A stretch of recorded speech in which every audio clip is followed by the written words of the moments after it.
This Levi's supplier factory in Mexico is at an intersection of past and future.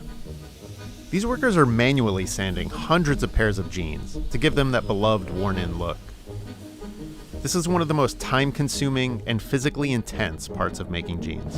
It can vary from 20 minutes to 30 in some cases. On the other side of the factory, these laser machines can complete the same job in just 90 seconds. The lasers are a critical part of Levi's plan to cut weeks, even months, off their production time.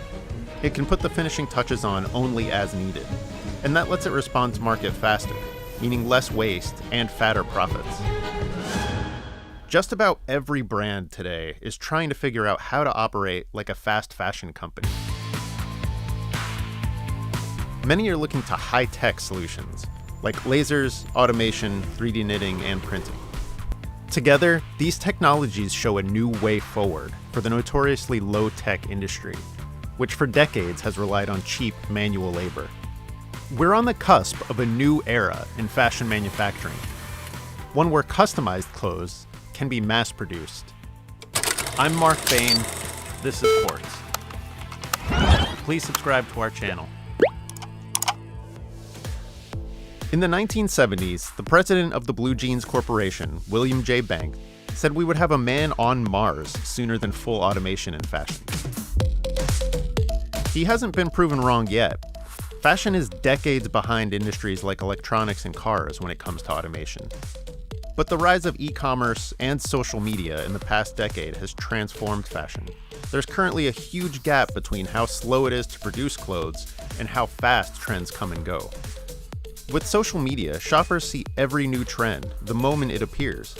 They've been trained by fast fashion and e-commerce to expect instantaneous access.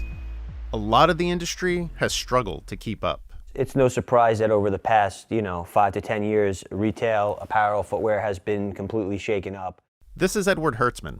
He's the president of a trade publication about fashion supply chain. Why is it important for brands to speed up? So I think we kind of reached a turning point, right? It used to be chasing the cheapest needle was the recipe for, being a profitable apparel company. Today, it's how do we make a style, get it into the store very quickly, test it. And if it doesn't work, well, we don't have a huge liability. We have to look at speed and money as one and the same. And that's a problem for old, slow fashion brands. With the traditional manufacturing model, brands invest a lot of money up front to design and produce a big collection. They send large orders to factories, often overseas. Start to finish, the process takes months. In those months, consumers may have moved on to the next new thing.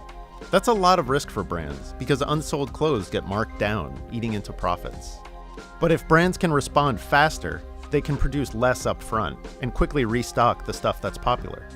The goal is to shift from a model of make and then sell to sell and then make. One technology helping to make this model possible is 3D knitting. Hi. Hi. I'm Mark. Hi, Alto. Nice to meet you. Welcome to meet to Shimaseki USA. Shimaseki is a Japanese company that's a leader in 3D knitting technology. It makes machines like this one right here. So this is the final piece, but when it's being knitted out, you can see it coming down from the machine as such. Traditionally, you would knit the parts of a sweater separately and then sew them together. 3D knitting produces the sweater as one entire piece, no sewing required. It's a completely three-dimensional garment from start to finish. Yes, exactly.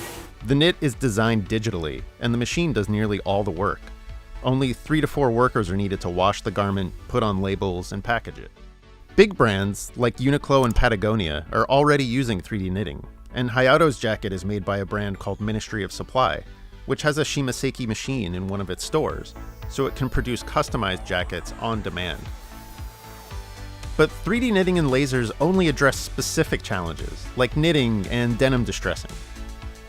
That's great if you're making sweaters and jeans, but there's one fundamental part of clothes making that's been surprisingly hard to automate. Sewing. We have been doing sewing the same way with minor automations for the last 30 years. One big reason is that fabrics are soft, flimsy, and difficult for machines to handle. But at least one startup claims to have cracked the problem. Oh, I really should have ironed this. This is John Zornow, founder of startup Sobo. He's giving a demo to a garment factory in New Jersey, interested in learning more about the tech. According to John, this sort of sloppy shirt he's holding is the future of how clothes could be made. This shirt is actually the world's first robotically sewn garment. We were able to put this together using our stiffening technique, kind of on an ad hoc experimental basis, just as a proof of concept. It's not the prettiest stitching, I'll be honest. You're right, but these are all things that are improved with calibration and are actually, much further advanced by now. His solution is stiffening the fabric with a thin layer of plastic so existing robots can handle it. After it's sewn, a quick soak in hot water removes the coating. Automated sewing and 3D knitting won't just make manufacturing faster. They help brands make small batches of clothes fast and cheaply. That makes it possible to produce customized clothing on a mass scale. Customers are demanding more and more personalized items or customized pieces, so our technology really is a great way to cater to that market because we can really produce the products in real time. This move toward affordable clothes made fast to your specific measurements is one of the most exciting things happening in the industry. It's great for shoppers, and it's also great for brands because they're not producing big piles of inventory in advance, and there's less risk of returns. I got a little taste of what that future looks like. This is not a look inspired by contemporary art. This is the future of fashion, at least according to Japan's largest fashion e-commerce site. Let me explain. This polka dot suit is part of a custom fit technology developed by Japan's leading online fashion e-commerce company, ZozoTown. An app reads the markers on the suit to create a 3D model of your body. You are in the perfect position. From there, Zozo promises to deliver affordable custom-fit clothes in up to 2 weeks through partially automated production. The concept is still in its early stages, and styles are limited. But the end goal is ambitious. So is the ultimate goal to just get rid of standard off-the-rack sizing altogether? Absolutely. That's not about to become standard in fashion anytime soon, but it's a glimpse at how brands are looking to the future. It's 2018. We already have a plan to send a human to Mars. Just how far are we from fully automating fashion manufacturing? People do disagree, that we're 2-3 years away from a completely automated supply chain. Some people will say we're 10 years away. Labor costs are going up, raw material costs are going up, just overall costs of doing business is going up. There has to be a change. There's no way around it. Are you ready for a custom wardrobe made on demand? Let us know in the comments. Subscribe to our channel and look out next week for a video about what cars are actually made in America in the era of global trade.